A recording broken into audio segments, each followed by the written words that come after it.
দুনিয়াতে বেইজ্জতি করবই করব, আজ না হয় কাল শুনবেন ছেলেটা আপনার নিয়ন্ত্রণে নাই, ছেলের বউটা কষ্ট দিতেছে আপনারে,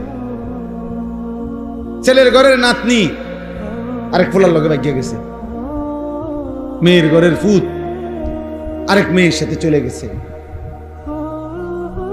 কোনো না কোনো ভাবে আপনি বেইজ্জতি হবে, বেইজ্জতি হবে।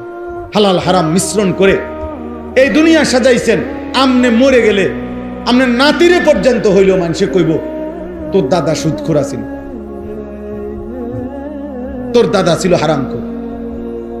আপনাকে এটা শুনতেই হবে। এই জন্য কি বোঝা গেল? অপমানিত হবেই। আল্লাহ বলেন, আল্লাহকে ভুলে গেছো বান্দা, রসুলকে ভুলে গেছো, আল্লাহর পথে যুদ্ধ জিহাদ জান মালের কুরবানি ভুলে গেছো।